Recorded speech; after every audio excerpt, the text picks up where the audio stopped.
We've talked a lot here on the show about inflation, about tariffs, and what the overall effect will be. But one of the things that we may have discounted is greedflation. You will remember there was a huge debate about the sources of inflation back in the day from 2021 onwards as to whether it was corporations raising prices, input prices going up. It turned out to be a part of both. But part of the reason why the stock market actually did quite well during the Biden years, despite horrible inflation, was that corporate profits were able to be maintained. How do you do that exactly? Well, you eat some of the cost, but you pass some of it on also to the consumer. And so we are seeing some of that with tariffs as well. Let's take a listen to this report from CNBC. I don't quite understand why the government is saying that profit margins increased when we're not seeing essentially a lot of inflation in the consumer prices, but we're seeing prices higher on the wholesale prices. That should compress margins, and we've had a whole bunch of companies come on and say, we're taking big hits because of these tariffs. So this number should be going the other way. I'm not sure what's happening here. I'm actually not surprised that we didn't see compression of corporate profits. That's something that's characterized the inflationary period since the beginning of the pandemic, that corporations are actually able to protect their profit margins and actually even increase their profit margins at times, using inflation and uncertainty as cover for price hikes, even if their costs aren't going up. And so one of the things we're going to be looking for in the CPI as consumer prices are starting to rise is, are corporations actually taking hits, or are they able to use this moment of supply constraint created by tariffs and uncertainty created by the Trump administration to pass on higher prices even above their increased costs? All right, so there it is, straight from CNBC. You know they were killing themselves for that one because they hated greedflation narratives back in 2021 and 2022. But what it does generally fit with the pattern of is that the companies are broadly okay right now. And, you know, that's one of the things I've emphasized about this tariff policy. If the tariffs were working, then the S&P should be down by 20%. Because if a company had to actually increase its costs, CapEx costs here in the US, why would their stock go up? You know, it'd be like, okay, well, we have to massively eat all of this new policy. The only way to offset that would be a shit ton of federal dollars or a tax break. Not happening, because I can read what the tax code is. And that's why the S&P 500 is doing pretty well. Now, one of the ways that they're doing well is basically this like weird pay-for-play system inside of the White House. Let's go ahead and put this up there on the screen. The West Wing has now apparently created a loyalty scorecard for 553 companies and trade associations on how hard they work to support and promote President Trump.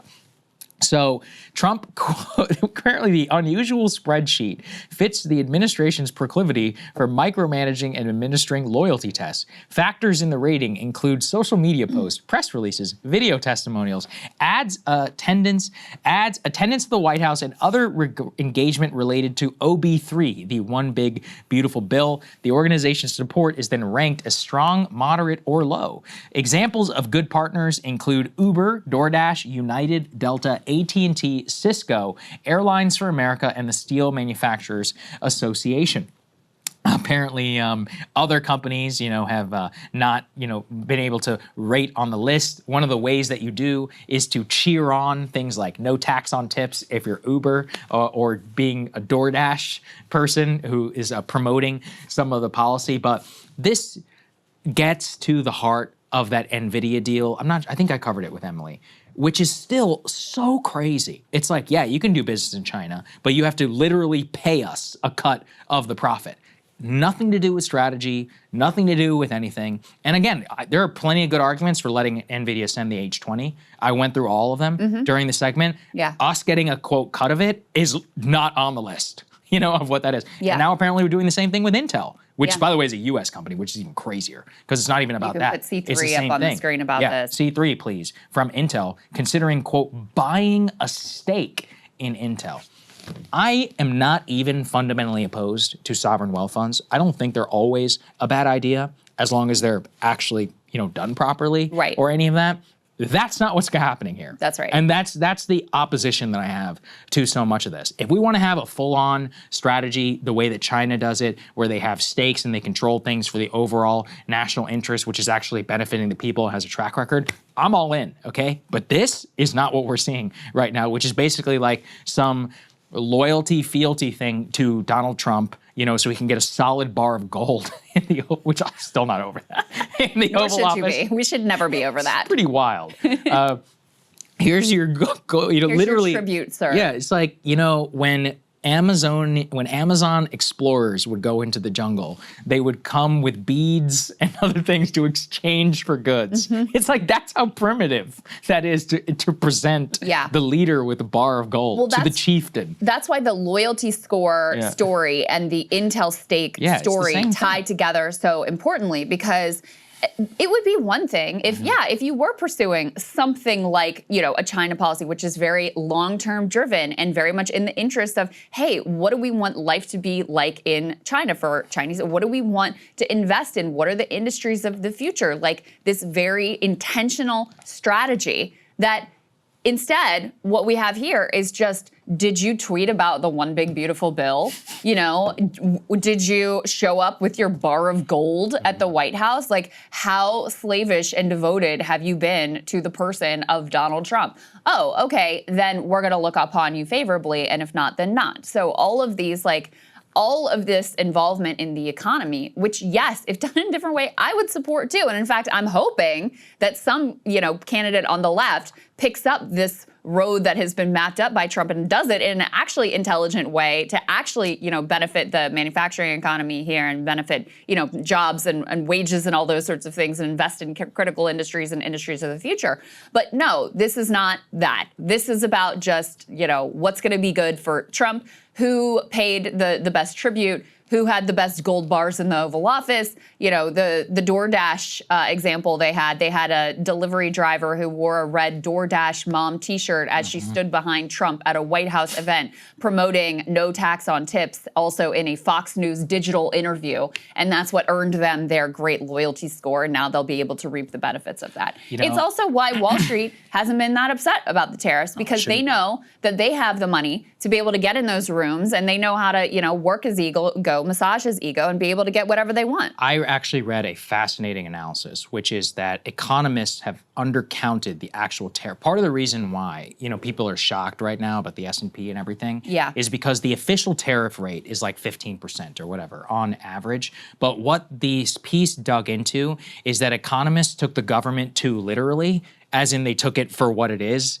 and thought it was being applied across the board. That's not what actually they're paying. If you look at the corporate profit and the reported costs of tariffs, it doesn't line up with the government figures. And the actual tariff rate is much lower, indicating a ton of exclusions which are not public, which it turns out that the Fortune 500 is probably paying about half of what the government actually says they are paying. And that is the only thing that you can possibly reconcile the profit numbers and where things are today, the lack of effect, and then the government published number. There's no other way to do it. And it was a long, more economic analysis, but translating it to others is basically saying what they say they're charging is not what they actually are, because there's all these corporate exclusions that are being cut at the Fortune 500 level that you and I know nothing about, but this is all deeply legalistic, it's all with the Commerce Department, et cetera. But it results in the fact that the tariff being paid are actually much lower than they say. So it makes, that's, again, in terms and they're of the probably cronyism, using this loyalty that's score what I'm to saying. determine who gets the car bounce. Right, and that's why I think it's very important, for actually understanding some of this. And that actually gets to the Scott Besson point with a very extraordinary comment about the Sovereign Wealth Fund. Let's take a listen. We have these agreements in place where the Japanese, the Koreans, and to some extent the Europeans will invest in companies and industries that we direct them largely at the president's discretion. And how's that work? I mean, it's almost like an offshore appropriation. I'm not sure we've ever had anything like that in the States before. Have you consulted with the Senate Finance Committee or the House Ways and Means Committee or what? Well, Larry, I think a good framing of that is other countries, in essence, are providing us with a sovereign wealth fund. They're going to build our factories. They're going to help us to build new factories, which Mr. Trump loves. Exactly. So the way to think about it is these huge surpluses accumulated offshore let's take Japan. We're going to have 550 billion, and they will be reinvesting that back into the U.S. economy, and we will be able to direct them as we reshore these critical industries. Okay, so translating that a little bit, and our friend Arnaud, put it this way, quote, "This is, without exaggerating, one of the most extraordinary things the Treasury Secretary has said." He says, "What he is saying is that the U.S. will now treat U.S. allies' wealth as an American sovereign wealth fund and direct them at the president's discretion how to use their money in order to build American factories and reshore American industries." As even Larry Kudlow says, he's like, what? He's like, have you run this by the Senate? Yeah. Or any of that? I mean, Arnaud and I probably have more of a difference, but because I think, in terms of our trading relationship or other, I don't really see the point of being an empire if you're not going to, tell your imperial outposts how exactly to pay their tribute. I would say that's part of the problem with the global American empire right now in terms of who's benefiting from it or not. But the overall problem I really have with the way that this is all being done is that it's stupid and it's not really to the benefit of anyone. Because if you take like the Norwegian Sovereign Wealth Fund, or frankly, even the Saudi one, or many of these others, they have been to the tremendous benefit of their actual countries and of the people who participate. There's a lot of democratic input. I'm not sure if you saw, they just divested from Israel as well recently, which was a huge deal just because it's one of the largest sovereign wealth funds in the world. But the point is that it's being actually used and has a lot of democratic input by the people because they see it as a way not only to ensure their own security, their financial status, et cetera, but part of the problem for the country. We have not had any of that get put on the table. It's being used entirely by the administration and setting a precedent where, if you think about it in the future, if you can just have this discretionary funding completely available, then President Biden or President Newsom or whoever is going to come next can also use it to their end, which of course people would freak out about, by saying that these are the public dollars within the government treasury. That's what I would say is you're setting it up in such a capricious and a stupid way, not only setting a bad standard going forward, but you're not even accomplishing what you allegedly set out to do. Yeah, no scrutiny, no accountability, and we know the way that Donald Trump operates. It's all about, what's going to be good for him and his bottom line. So, don't be surprised if that wealth that's supposed to build American factories is going to his shitcoin or whatever, Trump hotels or some sort of deal that, benefits him, or just the, to whatever CEO happens to be the most embarrassing and willing to humiliate themselves and grovel at his feet. So that will be the criteria by which those investments are judged. At the same time, we've got a few different indicators of, economic turmoil. We can put this up on the screen. They say the jaws of stagflation are wide open. This is from Bloomberg. You've got employment shrinking. You've got prices paid rising. So, what stagflation is when you have low growth or no growth or negative growth, and you have inflation. And the reason why this is such a terrible thing to happen, first of all, it just causes a lot of pain. Second of all, it's very difficult to deal with because if you are trying to control the economy using the Fed, and you hike interest rates to get the inflation under control, well, then you're going to further crush growth. If you lower interest rates to help to, trigger growth and deal with unemployment, well, then you're going to get inflation. So that's why stagflation is such an incredible concern. And we can put the next piece up on the screen as well from Joe Weisenthal. We just got new consumer sentiment numbers, overall sentiment down, inflation expectations much higher. This comes from University of Michigan. I think this is kind of the preeminent consumer sentiment index, and it's fallen to 58.6 when it was estimated at 62, and long-term inflation expectations rising to 3.9% when they had been estimated at 3.4%. So, and it turns out, Saagar, the public is paying attention to how they're feeling economically and to some of the legislation that has been passed by this administration. This is extraordinary. Put this next chart up on the screen, C7. Trump's support with people who are on Medicaid, and of course Medicaid, significantly cut by the quote-unquote one big beautiful bill, has gone from being quite positive to quite negative. So you can see if you track this at the beginning of Trump's term, 52% of those on Medicaid approved of Trump. So he was above water, 52%, and only 34% disapproved. Now it's completely reversed. Now you have 55% of those on Medicaid who disapprove and 36% who approve. This person tweets his support is down 37 points among those who are on Medicaid since his first week in office. So as Steve Bannon famously said, a lot of MAGA on Medicaid, Saagar. Yeah, that's exactly. I mean, look, we're going to find out some of this stuff. There were a lot of contraindications going into 2022 and more. I'm really just desperate for the 2026 midterm data to see who overperforms and who doesn't come out to vote, overall Republican support, and if there are any hidden surprises. Because Medicaid right now is the number one thing that you would put your money on for the backlash.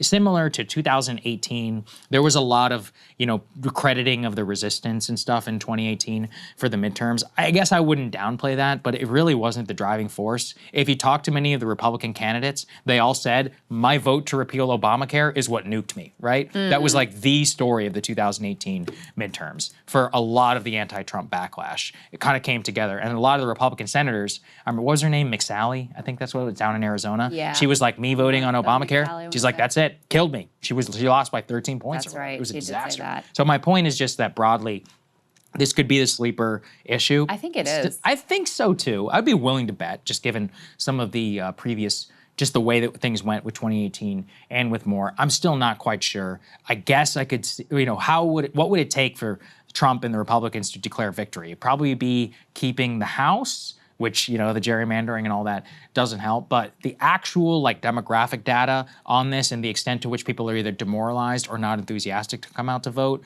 is going to be a very important story. The Medicaid thing is the number one thing to watch. The fact they're doing this whole thing with the maps and the census and whatever tells you they think they're they're worried. Of course. They're trying to rig it as best they can to try to, prevent massive losses because, listen, I mean, if Democrats have the House, the Senate is a longer shot, but if they have the House, there are things they can do, right? Mm-hmm. They will have subpoena power. It will be the end of, of a lot of what's going on in the Trump presidency, although, Trump has done a lot with just executive power without even using Congress. That's been most of what he's done. But, I think they're worried about scrutiny over things like the Epstein files. They're worried about scrutiny over all these masked ICE agents and other federal agents that, who have their identities completely shielded. I think there are a lot of questions, too, to be revealed about what exactly is going on there and who is doing what within some of these various agencies. So I think they are concerned about that. And that's why they're pulling the fire alarm. Hey, if you like that video, hit the like button or leave a comment below. It really helps get the show to more people. And if you'd like to get the full show ad-free and in your inbox every morning, you can sign up at breakingpoints.com. That's right. Get the full show, help support the future of independent media at breakingpoints.com.